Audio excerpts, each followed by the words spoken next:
Great. Welcome, everyone. I'll call the meeting to order. We respectfully acknowledge that the County of Haliburton is located on Treaty 20 Mississauga territory and in the traditional territory of the Mississauga and Chippewa nations, collectively known as the Williams Treaties First Nations, which are Curve Lake, Rama, Hiawatha, Alderville, Scugog Island, Beausoleil, and Georgina Island First Nations. We acknowledge a shared presence of Indigenous nations throughout the area and recognize its original Indigenous inhabitants as the stewards of its lands and waters since time immemorial. So before I ask for a mover to adopt the agenda, there are just a couple of minor housekeeping points. The second delegation from the Haliburton County Public Library is going to be deferred until December or possibly the new year. We'll see. And finally, there's a bit of a switcheroo between 2 points on the agenda. 11.4 is going to be dropped down and 11.6 is going to be pulled up. It's just, it eases the flow of conversation, but everything is remaining. So with that in mind, are there any objections to those changes, any concerns? In which case, could I have a mover and a seconder to adopt the agenda? Thank you, Councillor Schell and Councillor McKechnie.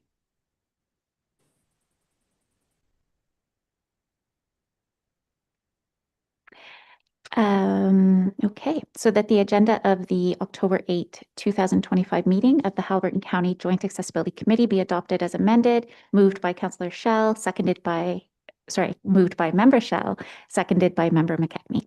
All in favor? And that's carried. Thank you. Are there any disclosures of pecuniary interest? No, thank you. And has everyone had a chance to review the minutes? And are there any questions or comments? Could I have a mover and a seconder to accept the minutes, please? Kathy, thank you. And Councillor Royale. Okay, moved by Member Parr-Hughes and seconded by Member Royale, that the minutes of the June 11th, 2025 meeting of the Haliburton County Joint Accessibility Committee be adopted as circulated. All in favor? Thank you. That's carried. So today we're delighted to welcome Charles to give us a presentation. I'd like to introduce you to Charles Wheeler. He's a member of the Rotary Club of Haliburton, and they've been working diligently on a great project, the Rotary Skyline Park, which has already been to council once for conversation. So it's superb to welcome you back to present to the joint accessibility meeting and gather all the fruitful ideas that might come from the committee. So thanks very much for coming. So thank you for having me. And on behalf of the Rotary Club, we want to thank you for the opportunity to talk about accessibility. I spent the first 2 or 3 years of my career helping the TTC make subway stations and buses fully accessible, and spent a lot of time consulting the disabled and elderly community about those initiatives. And so accessibility is sort of near and dear to my heart. So next slide. So this is the park in 1958 when it was created. Not a lot of thought was given to accessibility issues at the time. It wasn't a big focus of what the province did. Beautiful views, no trees blocking the views, and it was a brand new capital investment. Next slide, please. So it's owned by the Ministry of Transportation. It's actually a provincial rest stop on the highway system, and it's had little or no capital investment since 1958. So it's getting really tired. And lots of things falling apart. So we're leading a $200,000 makeover of the park over the next 3 years. And the scope of that includes 2 new picnic shelters and new picnic tables. Right now, the site is served by porta potties that are brought in May and taken out in October. We're going to replace that with a year-round, fully accessible washroom building that the Ministry of Transportation has agreed to fund. We're going to expand the lower viewing platform. We've removed a lot of the trees that are blocking the view. There's going to be a new upper viewing platform, which will be the focus for people that are ambulatory disabled. And that new viewing platform will be ringed in with landscaping and historical display panels. So our aim from an accessibility point of view is to make the park as fully accessible to the extent possible. But there are some real significant challenges at this site, and making it fully accessible is simply impossible. So we're looking at new accessibility features that would improve the existing concept from an AODA perspective. Next slide. So this is the current park setting. There's a major drop in elevation from the parking area down to the lower viewing platform. Some people don't descend that grade down to the lower viewing platform simply because the grade is too steep for them to get back up. So if you're there on a Saturday or Sunday when it's busy, elderly people, people with mobility aids are generally standing on the paved area looking down on the lower viewing platform and actually aren't wandering down to get there because they have difficulty getting back up. Next slide. So there was little or no consideration given to accessibility issues in the 1958 concept, and the grade of the site makes fully accessible pathways to that lower viewing platform impossible and impractical. So we had a professional landscape architect who developed our concept plan look at accessibility issues. And because of the 7-meter height difference between where the paved area is and where the lower viewing platform is, it's almost impossible to contemplate a fully accessible concrete pathway down to that lower viewing platform. It would require 16 runs of 9 meters in length and about 150 meters of ramps. It would spoil the natural setting of the area. It would require trees to be cut down. And the concrete ramps would have a big, negative impact on the natural setting. And there's a lot of people that park, that picnic in that area between the paved area and the lower viewing platform. And that space obviously would be lost by a whole bunch of zigzaggy ramps. So is it theoretically practical to do? Yes, but it would be not in keeping with the site. And so we've come up with another alternative. There are no accessible washrooms today. The porta potties obviously are not accessible by people in wheelchairs or people with mobility aids, and we need to fix that. And there's no upper viewing platform near the parking area where the handicap spaces would be located. It's really kind of a haphazard area that's really not fully defined. And so the people that don't decide to descend down to the lower viewing platform really have no place to stand. They have no place to picnic. And we're going to solve that problem as well. Next slide. So this is the concept plan, and I'm not going to talk about it in detail, but the two squares in red are two new picnic shelters with covered roofs on a concrete platform, and we're going to make those fully accessible from the paved area. The lower viewing platform, which is off to the left of this diagram, is going to be expanded. Right now, it is a small stone platform. There will be additions on either side of it with a wooden platform that would allow a wedding party, as an example, to have their whole wedding party stand on the platform and have the view from behind them. New accessible washroom building directly off of the paved area. And the semicircular area sort of in the middle of the diagram is where the new upper viewing platform would be located. So this is a platform that would allow people that are ambulatory, disabled, or who have mobility aids who can't descend down that 7-meter height difference to the lower viewing platform would have a formal area to stand with benches, accessible picnic tables, and that semicircular area would be framed in by historical display panels and landscaping that would be low enough that people in a wheelchair would be able to see over top of that down to the lower viewing platform. Next slide. So the new upper viewing platform, as I said, will focus on those who can't walk or wheel to the lower viewing platform to the grades. It would be located directly off of the existing paved parking area, accessible picnic benches at that location along with benches.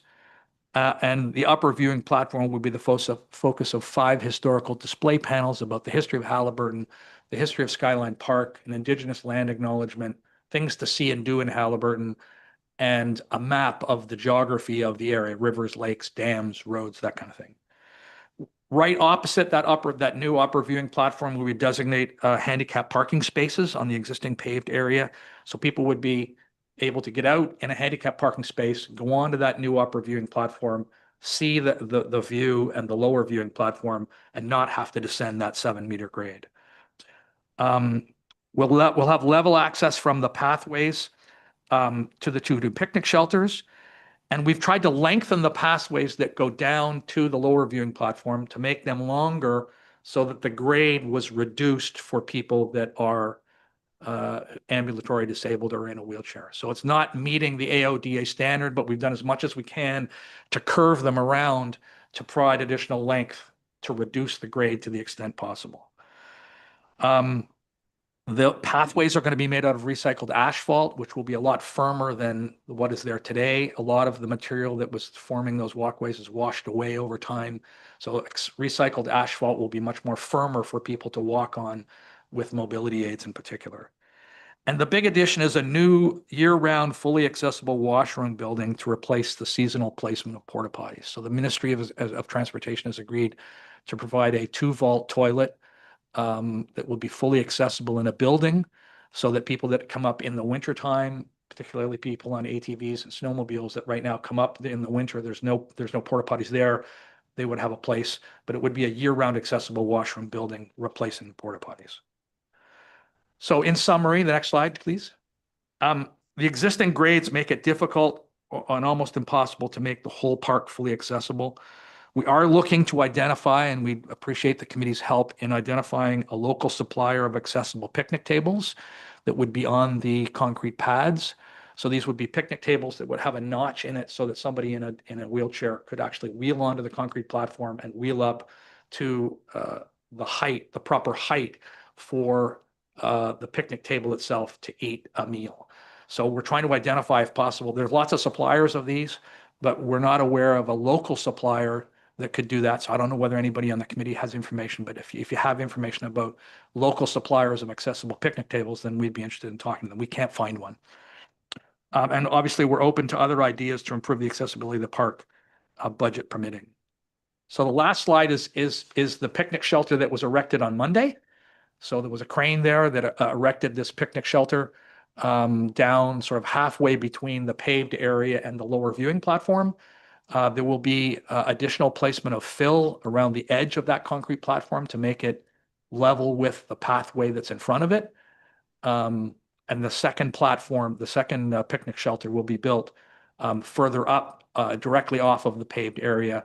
And again, that would be fully accessible from the paved area when we get around to doing that the next time around. This was about a $30,000 building, and the roof will go on sometime in the next couple of weeks. So I'm interested in your input and ideas that you might have on how we could improve the concept from an accessibility perspective, given the constraints of the site and the 7-meter height drop from the paved area to the lower viewing platform. Thank you very much. Wonderful. Thanks so much for that that detailed presentation. And I turn it over to the members of the committee for questions and comments. Yes, Kathy, please. Yeah, if you can hit that button.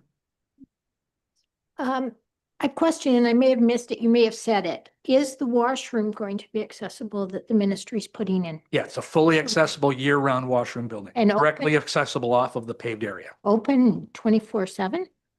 It will be open 24/7. We think they're going to put solar panels in because there's no power to this site. So there will be solar panels that will provide lighting at night. And the intent is it would be open 24/7, 365. Okay. Great. Other thoughts? Oh, Anne, yes, I see your hand blending into the wall a little bit there. Go ahead. Hopefully everyone can hear me. What are you looking for in a picnic table, an accessible picnic table? Because one would presume it's all it needs would be to have a wheelchair to be able to put itself under the table portion of it. Yes, so we've seen ones that have sort of a notch cut out into the end of the picnic table so that somebody that end of the picnic table is lower in height than the rest of the picnic table, that would allow somebody in a wheelchair to have the end of the table be at the right height for them in a wheelchair. So we've seen photographs of them, but we haven't been able to find a local supplier. We can order them from somebody in Ontario, but we haven't found anybody within a reasonable distance of Haliburton that can supply one. Interesting. Yes, Lisa. I was going to say, I know we camp at provincial parks and they have something similar to that. And Yeah. I would think a local contractor could possibly build something like that, even if it was made out of what's the word I'm looking for? Composite, some kind of a composite wood of some kind so that it didn't. So we may have to get to that point. We could Yeah. Make a design that the province has used and get some local supplier to build it. But we thought that you'd be able to procure, we need Yeah. probably 4 or 5 of these, and Yeah. we can't find anybody that has these in stock. So we may have to do exactly what you suggested, Lisa. And that's actually an interesting commentary on what's available in our county. That I think just on its own, that's a very interesting. There's probably not a insight. lot of demand for these. So it's not surprising that somebody doesn't have a local supply of them, but we'll find one and either get somebody to build it or procure it somewhere else in the Yeah. province. Great. Other, yes, Councillor Rael. Yeah, so when you're looking at the picnic tables, would it be safe to say that if someone's in a wheelchair, they would roll up to the end of the table rather than the side? Yes, the end. One of the 2 ends would have a lower level than the rest of the table so that they could use it from their height of their wheelchair. Okay. That's generally what they do. There's all sorts of different configurations for them, but that's what 99% of them are like. The only reason I bring it up is because I would think the surface would be more or less the same. It would be the removal of whatever supports that end of the table so that a chair could roll under it. Yep. But that would be the concern that I would have, is that if you have to make sure that when someone rolls up, they don't want to be sitting back here. Correct. They want to be up You here. want to be able to get right So- up, so like I'm these sitting at the table. Yeah. Have to go under. Yes. Okay, is that the That's the intention? intent. Yes. Okay, thank you.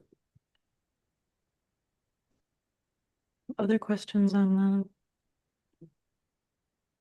yes, Councillor McKechnie.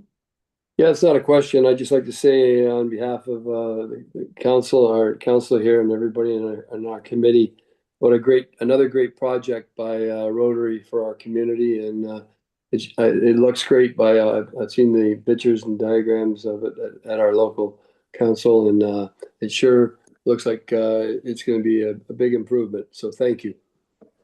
Yeah, thanks, Walt. Yeah, indeed, it's a massive improvement to the park in general, and accessibility terms, it's like 100% improvement over. Just taking down the trees in front that were blocking the view made a huge change. Unfortunately, a lot of the trees that are blocking the view of the train and the plane and the high school are actually down below on property that MTO doesn't own. Oh, yeah. So we've taken down all the trees we can on MTO's property and on one private property owner's property, but we can't put the view that was there in 1958 back because we'd have to cut down a whole bunch of trees in front of the high school. Right, So we thought we were going to be able to make the train and the plane visible, but we can't do that. right.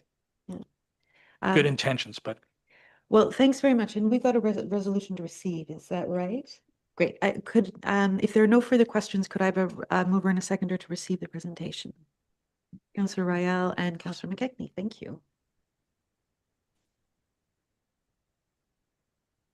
so thank you again. Thanks so much. Moved by Member Ryle and seconded by Member McKechnie that the presentation Haliburton Rotary Skyline Park Project be received for information. All in favor? And that's carried. Thank you, committee, and thank you so much, Charles, and good luck with your ongoing work. Great. So we're slipping down now into new business, and Ms. Tiffin, I believe you've got a verbal update for us from the desk audit. You bet. So we have spoken to this item at previous meetings this year, but to update the committee on the desk audit that we underwent, on April 11th, excuse me, the Ministry for Seniors and Accessibility advised the County of Haliburton that we had been selected for an Accessibility for Ontarians with Disabilities Act 2025 or AODA desk audit. Desk audits are randomly performed by the province to ensure compliance and learn more about the steps organizations are taking.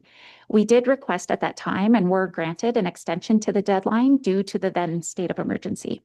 We responded to the audit and provided the requested information within the given deadline on May 30th. Examples of the information requested are guidance documents, policies, and procedures indicating how the county is meeting regulatory requirements and how staff training requirements are addressed and documented. We did not have procedures for preventative and emergency maintenance of the accessible elements in public spaces as part of our multi-year accessibility plan. So we did submit a draft document to the ministry that included Appendix B in the plan that you see attached to the agenda. This plan update will come to the committee in December, so we can more fully review the appendix at that time. After some follow-up correspondence, we received written confirmation on August 5th that the desk audit was completed and no further information was required. This confirms that the County of Haliburton is in compliance and is helping to make Ontario accessible. Lovely, thank you. Are there any questions or comments? Okay, thank you so much. Now, we also have next on the agenda, our county's joint accessibility plan update. This is the 2025 draft. I presume everyone's had an opportunity to glance through it, but do you have some comments that you'd like to make? Absolutely. So each year, the 4 local municipalities of Haliburton County and the County of Haliburton, as the upper tier municipality, review the County of Haliburton multi-year joint accessibility plan. As you will remember, the plan then comes forward to the committee, and if it is approved by the committee, it then comes forward to the county council for adoption. At that point, we distribute the final version of the plan remediated for accessibility, which just means we're making it accessible to local municipalities and post it on each municipal website, as well as make it available in paper formats at municipal offices and local libraries. Currently, staff at the local municipalities and County of Haliburton are reviewing the plan, and their edits will come forward to county staff at the end of October. We will update the plan and bring it forward to the next Joint Accessibility Committee meeting in December. Municipal staff from our local municipalities, as well as from the County of Haliburton, have been invited to join the committee meeting that day for discussion about any updates, including completed and new projects. So there's nothing you need to do at this time. We just wanted to update you on the plan update process and where we are at in that process so far. Okay, perfect. Thanks so much. Questions on that process? So I guess when the updates come, they'll be highlighted or they'll be standout, so we'll be able to see what's been on offer. You bet. Absolutely. That makes it much easier for everyone. Okay, good. Thanks so much.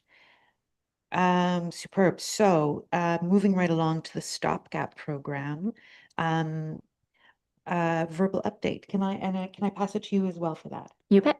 So thanking the community members who originally brought this idea forward and started the legwork on the project. Staff took it back just to connect with the stopgap program to see what next steps might be and to see if it might be viable in this community. So the Stopgap Foundation has given us very clear how-to steps as seen in the attached Stopgap Foundation handbook. We have reached out to our partners at local municipalities advising that we are looking into this program. So at this point, staff are recommending potentially that we form an ad hoc working group to plan for this important project. I believe it was member Dykstra and member Jackson before who were sort of leading that charge. So if you'd like to take it back now that we have some sort of how to plan on what it could look like, and we can discuss how best to see how we might implement it in the communities throughout Haliburton County. Superb. I'll maybe ask the first question. Do you have any insights to share on how a subcommittee at the JAC could interact with the local municipalities? Is there like what is the linkage there that is being foreseen? Yeah, so I'm happy to sit on that subgroup to help to make any of those connections and help facilitate any of those conversations. And do you think it would be staff or like a committee of council at the local level, or is that all to be determined? I suppose that would be determined, yeah. Okay. Mhm. But so far, the 4 municipalities have given you an indication of interest, or? I think there is interest. There is also there's some question as to how much we can implement the program in the county. Because as you can see through the handbook, there are very specific measurements. So it depends on if the stopgap program, if it would actually be able to fit in some of the places. I remember CAO Wilby from Dysart was here and had said that it had been in place previously. Yeah. So there might be some spaces where it's feasible to put it in place, but we're not entirely sure of the extent of it yet. Okay. I've got one more question, but I don't want to hog if there are others who have questions so far. I think since the last time stopgap was was attempted or put in place, the short-term rentals, for example, have sprung up and are now registered. And I wonder if there's an opportunity there to expand beyond high street businesses into perhaps some of the short-term rentals that might be interested, or other business models that are perhaps just a bit distinct from your typical Main Street business model that you'd see in most towns. Is there scope there, do you think? Yeah, so that's really interesting. It's something I think that we could take back to the subgroup to look into to see if that's a possibility and to speak at the county with our Director of Economic Development to see what that type of partnership might look like. Right, okay. Anne, not to put you on the spot, but I'm going to put you on the spot. Is that something that you would like to continue leading the charge of as a member of the subcommittee? Yeah, that's absolutely fine. Great, great. And Ben isn't with us today, but we can maybe pose that question to him in advance of the next meeting. Are there others who would be interested in joining that subcommittee at the minute? Yeah, so Councillor Schall has also indicated her interest in joining, so that's great. I would be very happy to, especially with connections to Algonquin Highlands. I think it's nice to have that. And if there are other members of the committee who want to join, you can make yourself known as we go along. Yeah. That's great. Thank you so much. No resolution for a minute on that then. Okay, yeah. Yeah, perfect. So we're going to now pass on to a little switcheroo in the agenda. If those of you could open up your agendas, 11.6, the dates of interest. These are the awareness days, weeks, and months that are out there in the public calendar with regards to raising awareness on accessibility of and disability of one kind or another. This was a question that was brought forward, I think, at council and perhaps here too, but I think it was also raised at council at one point, just to know what's out there and, are there things that we may wish to start preparing for or thinking about in advance of these dates of recognition. So do you want to guide us through that? Sure. So it was at our May Accessibility Committee meeting that we discussed National Accessibility Week, which was celebrated later that month, and also International Day of Persons with Disabilities in December. These two dates are commonly acknowledged by municipalities throughout Ontario. Staff were asked to compile a list of dates of interest that the committee might acknowledge throughout the year. That list came to the June meeting as well and was deferred to this meeting for the committee to have further time to review the list. This list is before committee again today for review and discussion. As there was discussion around the length of this list at the previous meeting and how to ensure we weren't missing a significant observance, staff are recommending that we focus in 2026 on 4 dates. So National Accessibility Week, which is in late May. This is a week to celebrate the contributions of people with disabilities, recognize allies, and promote efforts to create a more accessible Canada. Disability Pride Month in July, a time to celebrate the strength, diversity, and achievements of people with disabilities. Indigenous Disability Awareness Month in November, which raises awareness about and celebrates the significant social, economic, and cultural contributions that Indigenous people experiencing disability bring to our communities. And International Day of Persons with Disabilities on December 3rd, an International Day promoting the rights and well-being of people with disabilities and raising awareness about the barriers they face. So on these dates, we can run a variety of education or awareness campaigns on social media or in traditional media.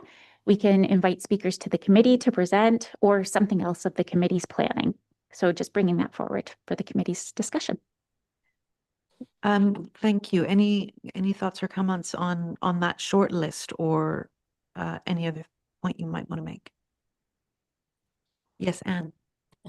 It might be a nice time to send around to different businesses in our municipalities to see if they would be interested in stopgap. Indeed, yes. Yes. Now, mind you, we are now on the next point on the agenda, though. So did you want to? Yeah, on that disability days that we're wanting. Oh, I see. Oh, Yeah. okay. Yeah. Was there one in particular? No, not really. It's just that we're discussing the days that we're going to sort of utilize, and just on one of those days, on one of those weeks, days. Idea to tie in the stopgap if any businesses were interested in that, and maybe, I don't know, put some information out. It being a disability day, it might be an appropriate time to do it. Yeah, that's great. Oh, would you mind just hitting your button? Sorry. I was just going to suggest, yeah, as Anne has said, maybe on the December 3rd being the International Day of Persons with Disabilities, because it's still in this calendar year, we could jump on that. Just a thought. It's a nice, Seems like a far away, long way away, but it really, truly is not. yeah.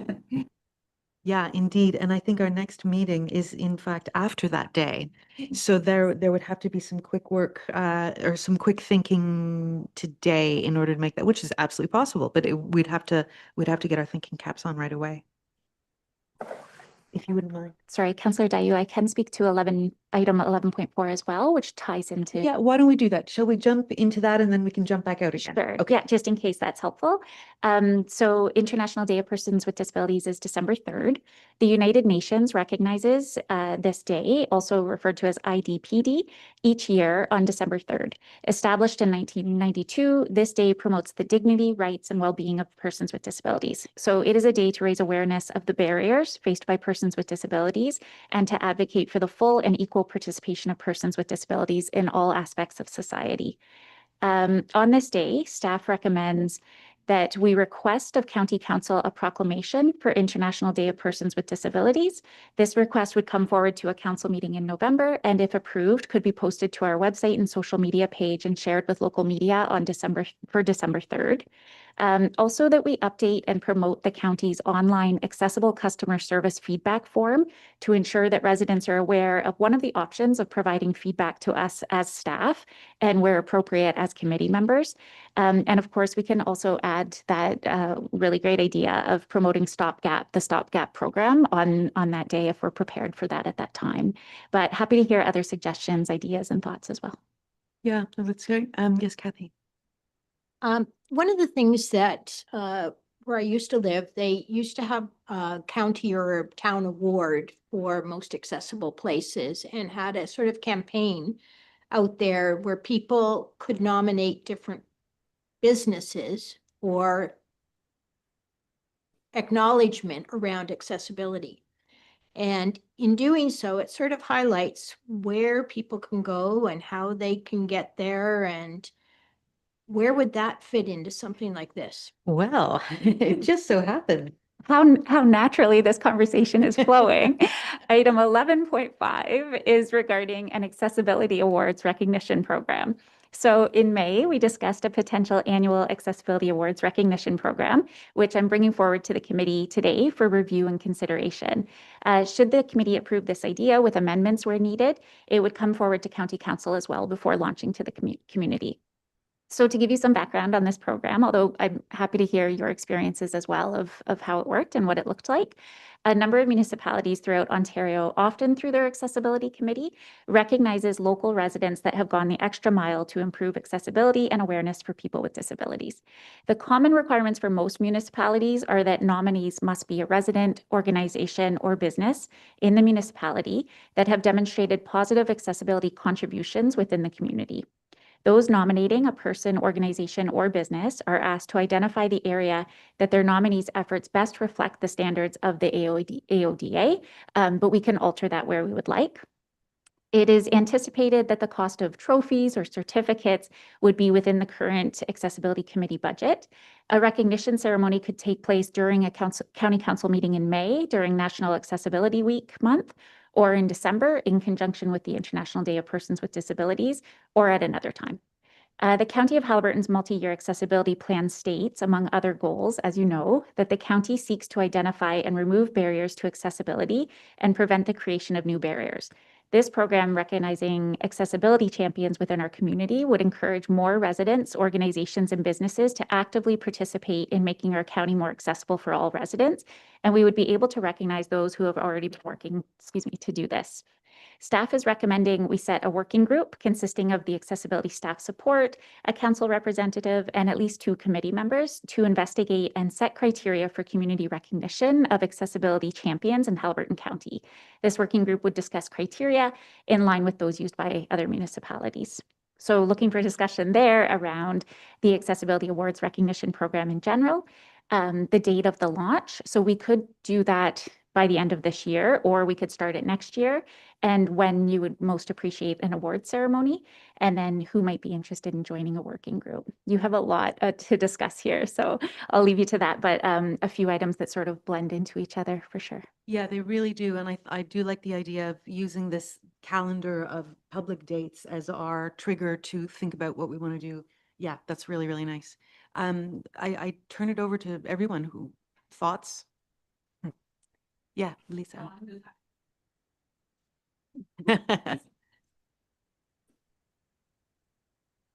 Yeah, are people in agreement that that would be a really good thing to just get in motion? Yeah, I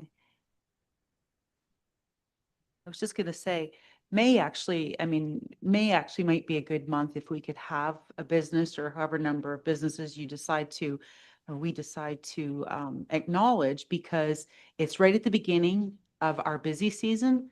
And, anybody wanting to travel here in the summertime, it might be attractive to them if there are some businesses that are more accessible than others to come visit. Just a thought. just before I pass to Cease, would you just remind us again the months of the short list of days, awareness days, and maybe the acronyms or something? So So in May, National Accessibility Week, that Yeah. takes place at the end of May. Yeah. In July, it's Disability Pride Month. And just to clarify, because I know we also have an LGBTQ Pride Month, Disability Pride Month is about celebrating the strength, diversity, and achievements of people with disabilities. Okay, it's not associated with LGBTQ pride. No, it Okay. could be potentially. Yep. Yeah. Indigenous Disability Awareness Month is in November. Yeah. And then International Day of Persons with Disabilities is on December 3rd.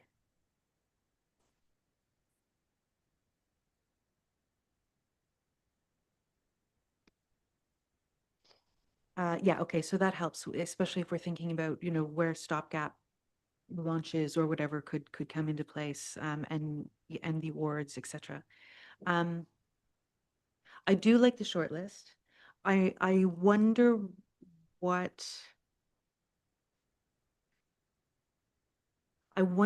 how we might differentiate between them in terms of what we do locally, and if there is enough that we could do that differentiates between one to the other, that this committee could get involved in, for us to keep all four, or if two would be more appropriate for us to work around, or if you see what I mean.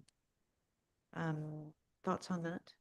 Can I speak to that briefly? So just National Accessibility Week is a week to celebrate the contributions of people with disabilities, recognize allies, and promote efforts to create a more accessible Canada.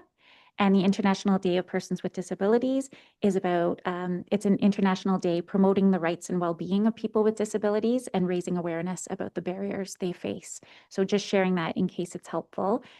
Typically what I have seen is most municipalities recognizing National Accessibility Week and International Day of Persons with Disabilities. And for us this year in May, we honored National Accessibility Week by bringing forward some of the accomplishments in our local communities from our local municipalities, about some of the changes we've made, the way that we've tried to break down some barriers, and also some of our local businesses as well. So just for further information. Right. And how would you differentiate between Disability Pride Month and National Awareness Day in May? Is it one is driven more by communities of people with disabilities, and one is to recognize that from outside looking in? Is that the best way of? Yeah, so National Accessibility Week is more about the contributions of Yeah. people with disabilities, recognizing allies, and looking at accessibility within Canada. Disability Pride Month is more about celebrating the strength, diversity, and achievements of people with disabilities. I look to others for comment. I'm leaning personally towards, especially given how infrequently this committee meets. I wonder if the May and December markings would be appropriate for us. or whether committee members would like to try to accomplish something on each of those months. It would be a fairly routine conversation about what to do next, considering the frequency of of our meeting. And of course, we're not obliged to hold back what we're doing in waiting for a celebratory month. You know, we can do our own thing at our own time. So my inclination is to focus on May and December, but I'm absolutely happy to hear what other people think. Sorry, Councillor Dayo, I'm just going to jump in one more time, if that's Please. okay. Just noting that based on what you've just said, we could potentially do something sort of bigger in May and December. We can still, if it's to the committee's liking, we can still acknowledge Disability Pride Month and Indigenous Disability Awareness Month with posts or with sharing information with social and traditional Yeah. media. Yeah, that's really reasonable and logical. Yeah. What do others think? Oh, yes, sir. I really do like the idea of the May one and recognizing businesses, and it's good for the businesses. I mean, I know the businesses are not doing it because that's their sole purpose in life. But if they were to get some kind of an acknowledgement or some kind of an award prior to their basic summer season, it would also give them some opportunity to, I'm not sure the word brag is what I'm looking for, but promote and allow that to be part of their advertising for that season and recognition of the work that they've done in making accessibility a priority for them. Because again, I'm not going to get into what percentage of their clientele would be requiring accessibility, but the fact that they've just done it, to me, is the right thing to do. An example of some an organization that might get great benefit from it is the golf course. If they made it much more accessible for players to come out, then it would be right at the beginning of their season. They would be able to promote that they accommodate accessibly restricted golfers in whatever capacity that might be. So just saying, I'm just looking at the fact that if we're going to do it, I think May should be a bigger month than perhaps December, only because it would be of great advantageous to us economically as well as to our people. It gives them a place to go. It tells our restricted people that, hey, there's a lot of good things for you to do out here this summer. I do hear what you're saying. There's a great deal of logic. I am only aware that thematically, the May date is about celebrating people with disabilities who have contributed to our community rather than the people who have supported people with disabilities. Whereas the December, if I'm not mistaken, whereas the December one is about promoting their rights and well-being through, you know, what the community can do for them. Is that the correct interpretation? So if I can jump in, so yes to December, it's about promoting the rights and well-being of people with disabilities and raising awareness about barriers. National Accessibility Week celebrates the contributions of people with disabilities, also recognizes allies and promotes efforts to create a more accessible Canada. Okay. So that's still fair. It's still okay. Yeah, great. Yeah. Yes, Kathy. So acknowledging the December and the May dates as primaries this year with additional information on the other 2 days seems logical. A lot of people come up and in the summertime and are asking for where can I go? What can I do? Even what businesses? Where do you get mobility aids? Where do you, like, there's lots of questions that are asked. And that's why it would be really nice to have the acknowledgement out early. Yeah. Because you can go here to get certain things, you can go here to get certain things. This restaurant is good. You can go sit on this patio and it's quiet so you can hear. Like, it would be really nice to have people sort of do promotions for places. Where do you go when you can want to sit quietly and not having your hearing impairment impact your life, etc. So that's a big endeavor, but I think the acknowledgement and businesses realizing that there are things that they can do to change or broaden their audience is important. Yeah, great. Thanks. Cease. I was going to say an example of something is, let's say for the sake of argument, although they may not have a ton of them, a restaurant may have a Braille menu, which would be a good thing. Yeah, examples like that. Yeah, for sure.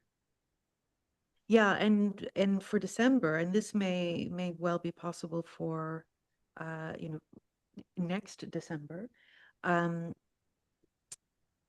putting together a Haliburton-wide accessible trails and recreation brochure available online, where you can sort of go to a clearinghouse to find out all of the different amenities that we have that are available, and really release it and celebrate it for next December. I think this December is way too late, but that would be possible too. And then we've got two really nice things bookending the season.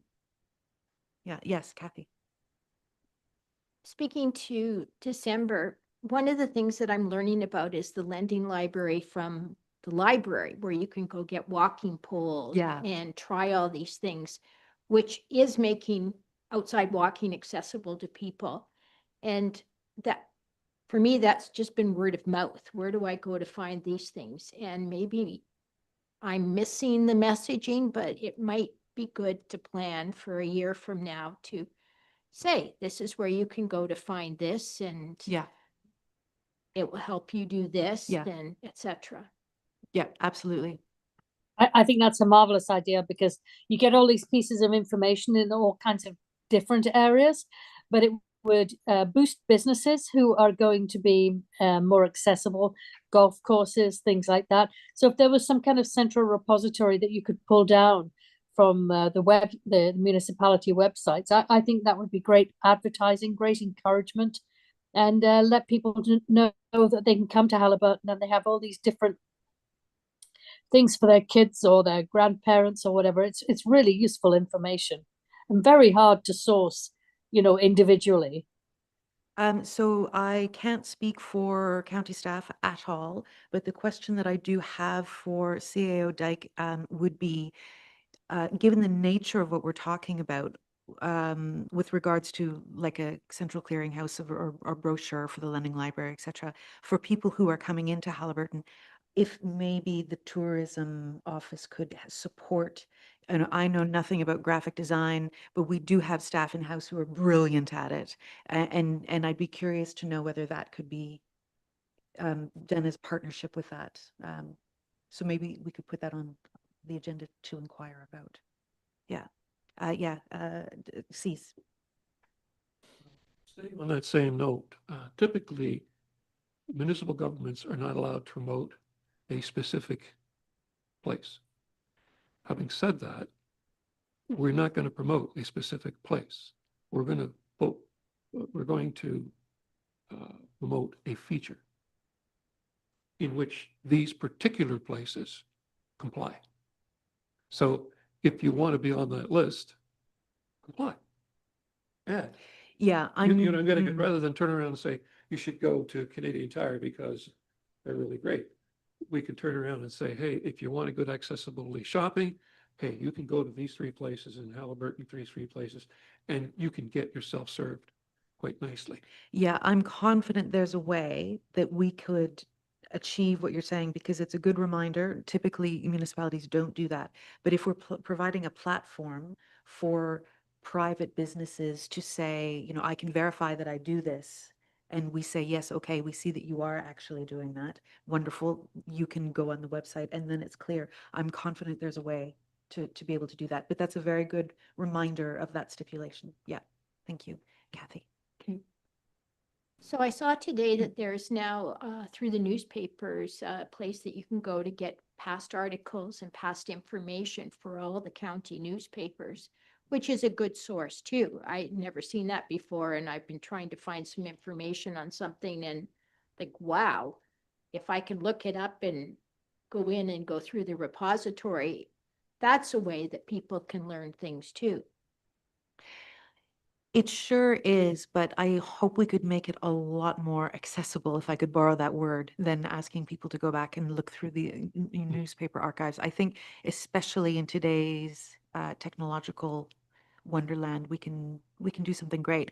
And I could certainly see, and we've got lots of time to to brainstorm and have fun with it. But I could certainly see putting a call out to through Canoe FM, for example, to say, hey, do you offer something? Let us know, and someone from the committee will come and verify, or however the process is that we need to create to verify, and then and you'll be part of it. I think there's a great way of getting all of that to come to us without us having to go knocking on doors. Yeah. Great. So it looks like we've jumped back and forth a little bit, but that's absolutely fine. Better than fine. It sounds like we've got an idea that in May we could do some recognition work for businesses or Rotary or clubs that are particularly strong in promoting accessibility. And then in December we could be looking at a publication of some kind or clearinghouse of information of some kind, which very much fits with December's theme of promoting rights and well-being. And in terms of stopgap, it sounds indeed like May would be a great time to start talking about that publicly if we're ready, because it's at that time that that we'll be looking at recognizing what people are doing and encouraging people to do more. So I think those are two really good trigger points in the year. Yes, Walt.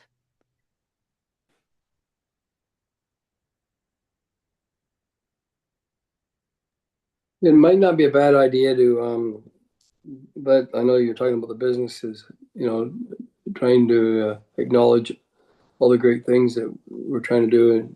But I think that you should let them know in December or early in the new year, so could be ready for May to put in any of their brochures or anything like that. Yeah. Because if you give them this idea in May, a lot of their work, their spring and summer marketing is already done, and so it's just an idea, because you don't want to be told, "Well, I'll do it next year." Yeah, no, fair point. Give them some really good advance notice. It could be that there's a honey-do list that a bunch of businesses have, and even municipalities, and they think, oh, this is a really good opportunity to get it done, so I can get into that listing in December. Yeah, good point. I've just looked up, just as a sort of an aside thingy. I'm here in PEI, and I looked up dog-friendly establishments, and on their municipal website, they have a place where people can turn around and say, "Yes, my restaurant is dog-friendly." Yeah. I mean, we could do a similar one with disability, right? Yeah, very much, and that speaks loudly to Cece's point about how you enable the township to promote that. It's exactly right. A great example. But they give the information. They are giving the information to you. They're saying, yes, we're proudly dog friendly restaurant here. Yeah. So you don't have to work for it. They want to be in there, so people know that you can bring your doggy. Yeah, exactly. No, that's ideal. Yeah. Any other ideas for now? I realize we're just getting started, at least with the December work. In terms, yes, for next December. What about for this December? Is there something, there's a proclamation, yeah. Could we, and I think reeling back in my memory to previous, earlier in the conversation, maybe this December, if we could kick off something with stopgap, even to say, minimum, we are going to be bringing this into our township. Let us know if you're interested in getting more information. Even that would be a good thing to do. Yep. Now, in terms of subcommittee work on stopgap, had you any thoughts, or should we just start the conversation now about when to meet, how frequently, if it would be just before, in the hour before the Jack meeting, for example, or any thoughts from your end on that? No, whatever would work for those who would like to join that subcommittee. What do people think? Anne, what's your schedule like? I think at the hour before the meeting is a great way, and that way we're all sort of here, and so we can come in earlier or whatever and discuss it. That would work for me. Okay. Does that sound, That's for the December meeting, this December? yeah, now, So is that the warden election day? December the 3rd, is that when it No, is? I thought you said we were going to do this. I'm sorry. I thought we were talking about having the stopgap meeting before the accessibility meeting in December. Yes. Isn't that the same day as the warden's election is my question. Wouldn't that be in the evening? It hasn't been, it's been during the day in the morning, right? Has it been? And then, oh, and the inauguration is in the evening. Yeah, Yeah. I'm thinking about the inauguration. I'm just as long as we don't have too long of a county council meeting that overlaps the time. That's all I'm Yeah, getting at. yeah. Okay, I think, It's hard to know until we can see what the agenda will be like for that well, month to know. yeah, that's right. But if we tell CAO Dyke that Yeah. that's our intention, Yeah. he might be able to Tweak it. configure. Yeah, Okay. good thinking. Good thinking. So, do we think that we need to meet even once before on that, on December 3rd, putting out a little promotion saying this is coming, start thinking about it. Do we need to meet, or is that going to be our message for the day for stopgap? I would suggest that would be our message for the day. So we would decide what our priorities are going to be and how we're going to advertise, that sort of thing. I think that would give us some time to think about it and then come together with some ideas. Right, so we do like a public announcement, but then we do our strategizing after that. Is that what I'm hearing? Because between now and then, we would not have a meeting, a JAC meeting. So this would actually happen. The announcement would happen before our next JAC meeting. What would the announcement say? I think I'll just along the lines that the county is going to be starting work on the stopgap project. This is where you can find out more information. If you're interested, if you are a Haliburton business and you're interested, sit tight for further information or contact Ms. Tiffin, for example. Sue, would you add anything to that or subtract? Yeah, I think it's a good opportunity to share about the stopgap program in general, because really people could engage with the program on their own if they would like as well. They don't need to necessarily wait for us, but to share that information that exists. And just as you said, to note that the committee is looking to launch that program and we'll be looking for interested folks to participate. Any concerns with that as being the basic message? Because if we want to do more, we're going to have a meeting in advance. I think that's a great basic message. Is there an email we can set up specifically for stopgap in the community, or is that not something that's done? We currently have an accessibility email, so I believe it's accessibility@haliburtoncounty.ca. So we could Okay. use that Yeah. email if that would work. I think that would work. Yeah. Great. Okay, so I think we've got a pretty good plan of action there. Any final thoughts before we wrap that up for now? Good. All right, that's lovely. That's very productive. Now there's one more item on this under this section regarding some inclusion and accessibility training. Rick Hansen Foundation being one such example. And I know there are other NGOs that offer different types of training through other groups as well. Do you want to give us a reminder of why we're going to talk about this? Sure. So staff are often looking for resources that might help committee members in their role on committees. The Rick Hansen Foundation offers training courses and resources on accessibility and disability awareness. These courses range from an hour introductory online course to a 4-week inclusive spaces online course and an 8-week course for built environment professionals. The Accessibility Committee does have a budget line for training, so today's staff are looking for any member on this committee who might be interested in taking the 1-hour introductory online course on inclusion and accessibility training. The link to the course was included with the agenda. And it notes the course will introduce you to accessibility and disability inclusion concepts. It's self-directed and on demand, so you can take it when you are able to in your day. If you take the course, the enrollment fee would be covered through this committee's budget, and you would receive a certificate from the Rick Hansen Foundation. We would ask, if you do take the course, that you complete a form to share your input on the course, in what ways you found it valuable, what you learned, and any learning that you would like to bring back to the committee. This feedback would guide the county going forward and might determine if the training is something that we offer to future accessibility committee members or staff, etc. Yes, thoughts on that, Lisa? I'm just wondering if you have time as the chair, Mhm. just a suggestion, to take the course. And if you feel it's worthwhile for everybody to have the course, then we could spend the money to do that, unless the committee would all like to do it. I mean, I don't know.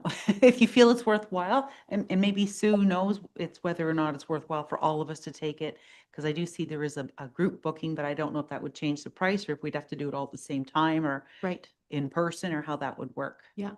Kathy, you had a thought too? Oh, if you wouldn't mind. I would be interested in taking the course, and I see greater application because, like when I work at the food bank, we have to do accessibility training there, Mm-hmm. which has sort of been hanging out here and has to come in for all of our volunteers. So taking the course has purpose for me so that I can apply it in 2 different locations. And that's just, I would volunteer, but others can take it too. Well, I like that idea, and if I might suggest that if Kathy is willing to do that, I'm also happy to up my skills and knowledge at any time on most subjects, including this one. I've completed another training through different agencies that I sit on, and fairly recently too. So if you are interested in doing that and giving us some feedback on it, then I think we can make some progress that way.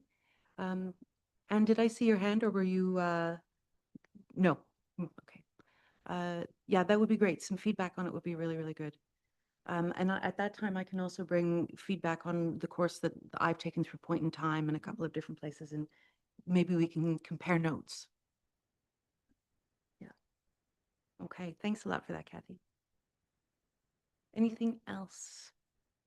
So I believe there's a resolution to accept the items that we have discussed. There is, I think it's a long one, so please let me know if I missed anything. Does it need to be moved and seconded first? Why don't you give us Okay. a listen, and then Give we us, can give a little yeah. preview, so that the items under new business be accepted, and that a subcommittee be coordinated to plan for a stopgap program, and that the committee recognizes 4 dates around disability awareness and education in 2025, and that the committee request a proclamation for International Day of Persons with Disabilities, and that staff update and promote the county's online accessible customer service feedback form, and that a subcommittee be coordinated to organize an Accessibility Awards recognition program to celebrate accessible champions in Haliburton County, and that a committee member be registered to attend Rick Hansen Foundation Inclusion and Accessibility Training and bring feedback back to the committee. Sounds great. Well done. Scribe on the fly. Yeah, look at that. Could I have a mover and a seconder for that? Lisa can move and Anne to second. Okay, now do I need to read that again? No, you are fine. Okay, I can just say moved by member Shell and seconded by member Jackson. All in favor? And that's carried. Thank you very much. Good stuff. So our next meeting date is set for Wednesday, December 10th at 1 p.m. And I would invite the subcommittee for stopgap to come at, should we say noon? Or is that complicating people's lunches? Or maybe we could, bring our sandwiches and chat and eat at the same time or something like that. Is that amenable? Okay, great.